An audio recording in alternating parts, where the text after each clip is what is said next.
Hello বন্ধুরা, welcome back to my channel Tina daily vlog. আশা করছি সবাই ভালো আছো আর আমিও খুব ভালো আছি। সকালবেলা উঠেই আমি ঘুম থেকে উঠেই রান্নাঘরে চলে এসেছিলাম ফ্রেশ হয়ে। এসে দেখি বাবা ইলিশ মাছ নিয়ে এসছে, আর এখানে ইলিশ মাছগুলোকে ধুয়ে ভালো করে আমি এখানে নুন হলুদগুলো মাখিয়ে রাখলাম। আর নিয়ে এসেছিলো চিকেন। আর মাছের জন্য আমি এখানে মশলা রেডি করছিলাম। একটু সাদা সর্ষে, একটু কালো সর্ষে, একটু জিরে, একটু পোস্ত আর কয়েকটা চারমগজ দিয়ে আমি একটু ভিজিয়ে রাখবো। তারপরে কিন্তু আমি এগুলো আজকে মিক্সিতে দেবো না, আমি এখানে শিলপাটাতেই বাটবো, কারণ শিলপাটাতে মশলা কিন্তু ভালো হয় এবং স্বাদও লাগে। তো আমি কিন্তু এখানে মশলা রেডি করার জন্য শিলপাটাতেই বাটবো। আর এখানে কয়েকটা লঙ্কা নিয়ে নিয়েছিলাম। এবার আমি সবগুলোকে সুন্দর করে পেস্ট করে নেব।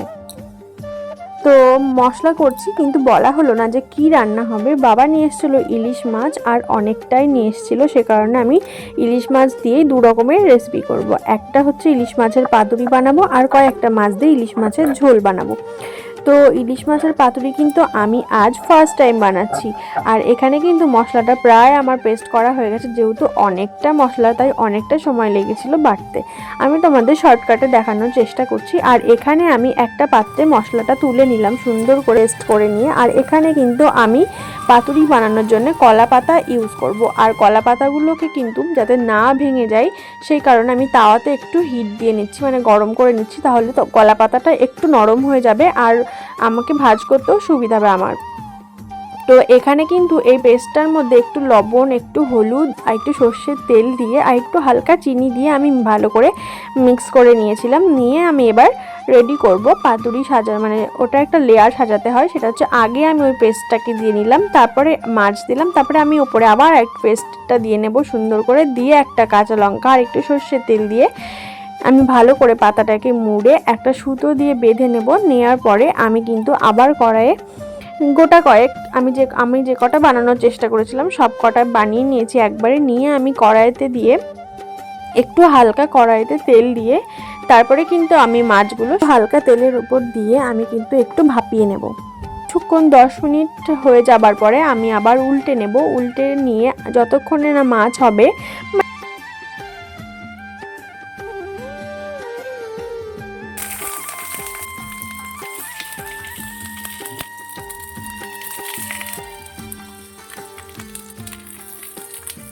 এবার আমি কিন্তু একটু কড়াইটা গরম করে নিয়েছি। নিয়ে আমি একটু হালকা তেলের ওপর আমি কিন্তু এই পাতুরিগুলো এবার সুন্দর করে সাজিয়ে ঢেকে রাখবো। ঢেকে রাখার 10 মিনিট পরে আমি কিন্তু ওটাকে এবার উল্টে দেব। মানে মাছটা দুপাশেই ভালোভাবে হওয়া দরকার। তো আমি 10 মিনিট করে দুপাশেই হয়ে নিয়েছি। আমার মনে হয়েছে যে এখন হয়ে গেছে, তখন আমি নামিয়ে নিয়েছি। মানে আমি আবার একটা মাছ খুলেও দেখে নিয়েছিলাম যে মাছটা ভেতরে সুন্দর করে হয়েছে কিনা। তো তোমাদের মতো করে তোমরা একটু সুন্দর করে রান্না করো। আমি জানি না তোমাদেরকে বোঝাতে পারলাম কিনা, তবে এখানে কিন্তু পাতুরি আমার হাফ হয়ে গেছে, আর হাফ কিন্তু এদিকে আমি আবার ঢাকা দিয়ে দেবো। তারপরে কিন্তু আমার পাতুরি একদম রেডি হয়ে যাবে। আর যেহেতু আজকে রান্না করতে অনেকটাই বেলা হয়ে গেছিলো, সে কারণে কিন্তু আমি আজকে মাংসটা একটু অন্যরকম করে রান্না করছি। মানে সব মশলাগুলো একবারে ম্যারিনেট করে নিয়ে তারপরে একবারে রান্না করছি। একটু বেশিক্ষণ ধরে কষিয়ে নিয়েছিলাম, তারপরে কিন্তু মাংসটা বেশ খেতে হয়েছিল। এবার বল। আর বৌমনির স্পেশাল পাতুরি আজকে খেয়ে আমরা টেস্ট করে দেখবো, ভালো করে ফেলে দেবো। টাকা আমার দিকে না খেলে ঠাস করে ছাড়বে না।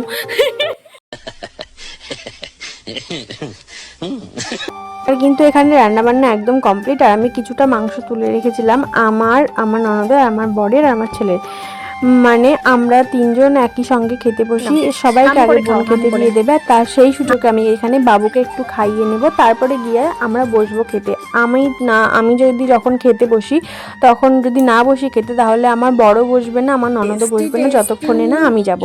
আমি এখানে বাবুকে খাইয়ে রেডি করে তারপরে যাব, তারপরে ওরা বসবে। ততক্ষণ পর্যন্ত দেখবো ওরা দুজন মিলে বসেই আছে আমার জন্যে। এই জিনিসটা এই ব্যাপারটা আমার কাছে খুব ভীষণ ভালো লাগে, যে আমার জন্য কেউ অন্তত ওয়েট করে থাকে। মানে ননদ যে মানুষের এতটা ফ্রেন্ডলি মেশে, সেটা আমার ননদকে দেখলে হয়তো বুঝতাম না দেখলে।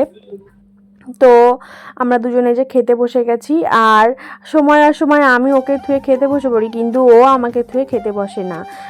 তো ঠাকুমা এখানে খাচ্ছিল, আমি বলছি ঠাকুমা তোমার রিভিউটা একটু দাও। তো ঠাকুমা বলছে দাঁড়া আমাকে একটু ভিডিওতে নে। মানে কি বলো তো, মানে ভিডিও কোনো খারাপ জিনিস নয়, ভিডিও কিন্তু একটা ভালো জিনিস, কিন্তু সবাই সেটা অন্য চোখে মানে খারাপ চোখে দেখে কেন আমি জানি না। হয়তো এরকম হয়েছে যে অনেকে খারাপভাবে সেটা পরিচালনা করেছে, যার কারণে ভিডিও করাটা একটা খারাপ আর্ট হয়ে দাঁড়িয়েছে। কিন্তু এখানে পাতুরিটা কিন্তু সেরা হয়েছিল খেতে, আর আমি নিজেও খেয়ে দেখেছি, যথেষ্ট সুন্দর হয়েছিল। এখন একটু বসবো, একটু রিল্যাক্স করব, আর একটু পরে চুলটা শুকালে তারপরে মাথাটা আঁচড়াবো। আমি ভিজা চুলে মাথা আঁচড়াই না। দেখো ওইদিকে ছুঁড়ে মেরেছে, ও শোকেসে নিচেটা চলে গেছে হয়তো। আর আমি খাবার পরে এসে আমার হজমোলা মুখে না দিলে আমার ভালো লাগে না। আমি এই হজমোলাটা খাই RCM এর, লাগে। জল বেরোচ্ছে, বন্ধ করে দে, ধোয়া বেরোচ্ছে এসি দিয়ে, ধোয়া বেরোচ্ছে, আমি দেখতে পাচ্ছি ধোয়া বেরোচ্ছে। বন্ধ করে দাও, এটা কোনটা আমি কখনো বেরোচ্ছে না, হাওয়া বেরোচ্ছে, জল বেরোচ্ছে তো ধোয়া হয়ে গেল কথা। তো এখন একটুখানি শুয়ে, আমি এখন একটু না ঘুমালে আর পারবো না, যেহেতু আমাকে রোজ ডেলি রাত জাগতে হয় বাবুর জন্যে। খুব জ্বালাই ছেলেটা, মানে প্রত্যেকদিন 2-3টে এরকম ভাবে রাত জাগতে হবে।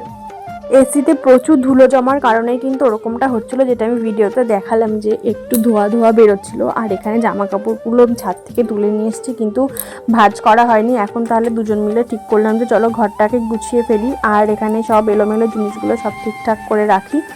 আর ও গেছে হলো এসির জালিটা পরিষ্কার করতে, প্রচুর ধুলো জমেছে এখানে।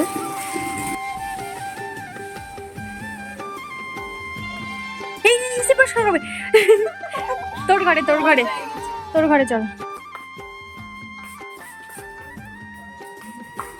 তো বাবু ঘুমিয়ে গেছে, তাই জন্য আমি বোনকে বললাম যে তোর ঘরে ঘুম পাড়িয়ে রাখ, আমি তাহলে সেই সুযোগে ঘরটাকে পরিষ্কার করি, ধুলোবালির মধ্যে ওকে রাখাও যাবে না এমনিতেও। আর চলো তাহলে এবার ঘরটাকে গুছিয়ে রাখা যাক। আগে এগুলো সরাই, এখানে জমা রাখি, পরে ভাঁজ করছি।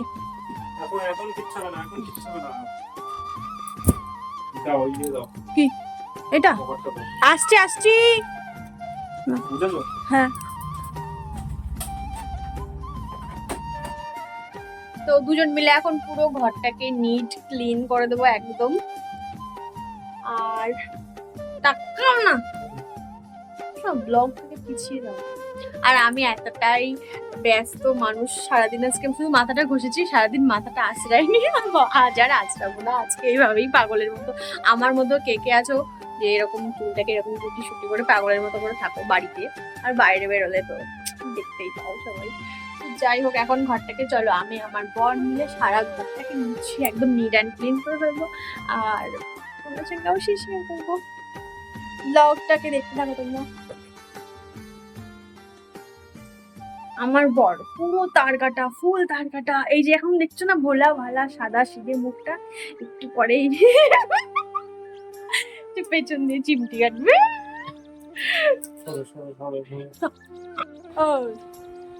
ওর নাম কি বলো? গান চালাও, ব্লুটুথ অন করো, দাঁড়াও গান চালিয়ে কাজ করি। না ভালো একটা গান চালাবা, গান চালাও। কাজ বাজগুলো সেরে নিয়ে আবার রাতে রান্নাটা করতে হবে। বাবা 8টা বেজে গেছে, ঠিক আছে চলো। তো অনেক রাত হয়ে গেছে, এখন কিন্তু ঘরটাকে গুছিয়ে নেব। আর এখন বাজে রাত 8টা, আমাকে কিন্তু 9:30টার মধ্যে খাবার রেডি করতেই হয়। আমি কিন্তু আগেও তোমাদেরকে বলেছি, তোমাদের সঙ্গে শেয়ার করেছি। তো আমাকে কিন্তু এখানে তাড়াতাড়ি কাজ করতে হবে, আর তার কারণে আমার বরকে একটু মানে সাহায্য আমার করে দিচ্ছে। আর এমনি সময়ও আমাকে সাহায্য করে দেয়। আর কি বলতো, গল্প করতে করতে বা আনন্দের সাথে যদি কাজগুলো করি না, তাহলে সেই কাজগুলো বড্ড সহজ মনে হয়। আর যে কোনো কাজেই দুজন মিলে আমরা করি, আর ও আমাকে সবসময় হেল্প করে দেয়। আর বেডশিট তো রোজই চেঞ্জ করতে হয় বাবুর জন্যে। তো বাবুকে যেহেতু বিছানার ওপরে এখনও খাওয়াই, যে কারণে আমার রোজই চেঞ্জ করতে হয় বেডশিটটা। আমি ওপরে কেন খাওয়াই, ও যেহেতু এখনও ছোটো, সে কারণে আমি ওকে নিচে বসিয়ে খাওয়াই না, আমি ওপরেই কোনো একটা কিছু পেতে নিয়ে তারপরে ওকে খাওয়াই। যাতে এঁঠোটা বিছানার ওপর না পড়ে। আর এখানে এসেছিল কেয়া, ও এসেছিল। আমরা পুজোর কিছু এখন থেকে টুকটাক কেনাকাটা শুরু করেছি, সেটা হচ্ছে আমরা ওই মেকআপে কোনো কিছু আমার যেগুলো এক্সপায়ার করে গেছে সেগুলো তার ইউজ করতে পারছি না, এই কারণে ওকে বলেছিলাম যে তাহলে তুই অর্ডার করে দে, সেই পুজোকেতেও কাজে লেগে যাবে আর এখন আমার টুকটাক কাজে লাগে, সেই কারণে আমি ওকে বলছিলাম অর্ডার করে দিতে। আর আমি নায়কা অ্যাপ ইউজ করি না, ও যার কারণে ও ইউজ করে, ওই জন্যে ওকে বললাম যে তাহলে তোর ফোন থেকেই অর্ডারটা করে দে। কথা বলতে বলতে এখানে বিছানা চাদরটা একদম পাতা রেডি, আর ছাদ থেকে তুলে নিয়ে এসেছিলাম যেসব জামা কাপড়গুলো, ওগুলো দুজন মিলে এবার ভাঁজ করে নেব। আর ভাঁজ করতে করতে তোমাদের সঙ্গে অনেকগুলো কথা শেয়ার করার আছে, সেগুলো হচ্ছে ভিডিও করা, যেটা বলছিলাম ভিডিও করা একটা খারাপ, মানে এই প্রফেশনটা নাকি খারাপ, অনেকে খারাপভাবে করে এটাকে, সে খারাপভাবে পরিচালনা করে, তাদের কাছে হয়তো খারাপ। আমি কোনো খারাপভাবে এটাকে মনে করি না, বা এটা কোনো খারাপ প্রফেশন সেটাও আমি মনে করি না। তুমি যেভাবে চালাবে, যেভাবে চলবে সেভাবে, তার উপর নির্ভর করবে। আমি কাজকর্ম সারার পরেই কিন্তু তোমাদের সঙ্গে ভিডিওটা শেয়ার করছি। এখানে কিন্তু আমি কাজ না করে শুধু ভিডিওই করে যাচ্ছি সেটা নয়, কিন্তু অনেকের ধারণা কাজ বাজ বন্ধ করে দিয়ে আমি শুধু ভিডিওই করি, কিন্তু ভিডিও ভালো লাগার জিনিস।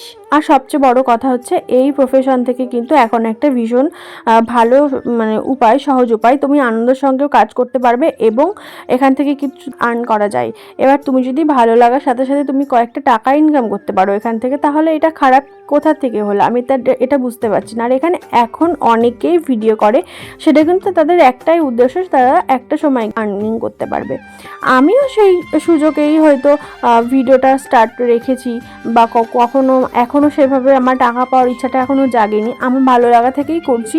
যদি কখনো সেই সুযোগ আসে টাকা পাওয়া, আর্নিং করা, তাহলে হবে, না হলে না হবে, কিন্তু এটা আমার ভালো লাগা থেকেই করা। যখন আমি জানতাম না যে টাকা আর্নিং করা যায়, আমি কিন্তু তখন থেকেই ভিডিও করি, কিন্তু এখন সবাই বেশি করে, আর ফোকাসটা যেন সবার আমার দিকে, আমি কেন জানি না, বুঝতে পারি না। এদিকে যারা আমাকে বলছে যে ও শুধু ভিডিওই করে, ও ভিডিও করে, ও ভিডিও করে, আরে তারাও তো ভিডিও করছে, আমি তো দেখছি। এদিকে অন্যদের দিকে, অন্যরা যারা করছে তাদের দিকে কিন্তু কেউ আঙুল তুলছে না, কিন্তু ফোকাসটা সবার আমার দিকে। এবার আমার এটা খারাপ লাগতো না, কিন্তু সবাই করছে, সবার দিকে কেউ যখন কোনো কিছু বলছে না, ও ভিডিও করে, তাহলে আমি যখন করছি তাহলে আমার দিকে সবার এত প্রবলেম কিসের আমি জানি না। আর আমি কেমন খারাপ ভিডিও করি যেটা সবার চোখে লাগছে। এই যে আগের ব্লগে আমি দেখিয়েছিলাম তোমাদেরকে তারাপীঠে যাওয়ার, তো তারাপীঠে গিয়ে আমরা কি করতে গেছি, পুজো দিতে গেছি অবভিয়াসলি। এবার 3 বান্ধবী মিলে গেছি যাতে একটু আনন্দ হয়, সবার একসাথে যাওয়া ব্যাপারটা কিন্তু অনেক মজার। তারপর আবার 3 বান্ধবী একসাথে গেছি, যারা বন্ধু বান্ধব তারা নিশ্চয়ই বুঝতে পারছো যে 3 জন হওয়া মানে একসাথে অনেকটা মজার ব্যাপার। তো গেছিলাম অনেক প্ল্যানিং করে যে পুজো দেবো, গল্প করব, নাচ গান, অনেক কিছুই হবে, মজা হবে, 3 জন মিলে অনেকটা সময় কাটাবো। তো সেটা হয়েছিল না, কিন্তু কারণ রিঙ্কুর মেয়ের কিন্তু জ্বর এসেছিল, তো আমরা কিন্তু ওখান থেকে মন খারাপ করেই রীতিমতো চলে এসেছিলাম। কিছু সময় হয়তো গল্প টল্প হয়েছিল, সেগুলো স্বাভাবিক। তো এতে অনেকের খুব বাজে নজরে দেখেছে যে আমরা তারাপীঠে অন্য আড্ডা মারতে গেছি, পুজো দেওয়া অজুহাত সবার বলে মনে হয়েছে। তো আমাদের কিন্তু এরকম ইন্টেনশন ছিল না যে পুজো দিতে গিয়ে অন্য ইন্টেনশন, আমরা কিন্তু পুজো দেব বলেই গেছিলাম ওখানে, কিন্তু সবার এরকম ধারণা। এবার আমি এগুলো কোথা থেকে জানলাম, অনেকে অনেক কিছু বলে, সেগুলো কিন্তু আমার কানে আসে, কিন্তু কারোর এত সাহস হয়নি যে আমাকে কমেন্টে এসে বলবে। হ্যাঁ, একটা বাজে কমেন্ট এসেছিলো, সেটা আমি ডিলিট করে দিয়েছি, যে পুজো দেওয়ার নামে ভণ্ডামি করতে গেছে, ঠিক আছে। তো এটা কিন্তু আমার ভালো লাগেনি, আমি ডিলিট করে দিয়েছি, আমি ইগনোর করে গেছি, কিন্তু আমার ব্লগে আমি ভেবেছিলাম তোমাদের সঙ্গে শেয়ার করব। তো আমি চাই না যে, আমি আমার মতো করে থাকতে চাই, আমি কারোর কথা মতো চলতে রাজি না, আমি কোনো খারাপ কিছু করছি না, আর আমি এটাকে ধরেই রাখবো, আমি করব, প্রফেশনটাকে আমি পছন্দ করি। আর আমি যদি এটা থেকে কিছু আর্ন করতে পারি তাহলে আমি এটা করব। নিজের একটা পরিচিতি আমার অবশ্যই দরকার। তোমাদের ভালোবাসায় আমার কিন্তু আজ ইনস্টাগ্রামে 80,000 ফলোয়ার্স, ফেসবুকে 7,500 ফলোয়ার্স, ইউটিউবে 1500। তাহলে আমাকে যখন এত লোক ভালোবাসে, তাহলে তোমাদের তো কোনো প্রয়োজন নেই, তোমরা যে যার মতো যা খুশি বলতে পারো। তো আমি আমার মতো করেই যাব, ঠিক আছে। তোমাদের যে যার খুশি তোমরা বলতে পারো, আর তোমাদের যদি ইচ্ছা হয় তাহলে তোমরাও করতে পারো, কিন্তু লোককে নিয়ে গসিপ করাটা একদম ঠিক না। তো এখানে কিন্তু রাতে রান্নাটাও করতে চলে এসেছি। আর আমার এগুলো কিছু রাগ থেকে ক্ষোভ থেকে আমি বলে ফেলেছি, কেউ কারোর গায়ে মাখিয়ে নিও না, সবাই সবার মতো করে ভালো থাকো, সবাই ভিডিও করো, সবাই সবার মতো কাজ করো, যে যার যেটা পছন্দ সেটা করতে পারো।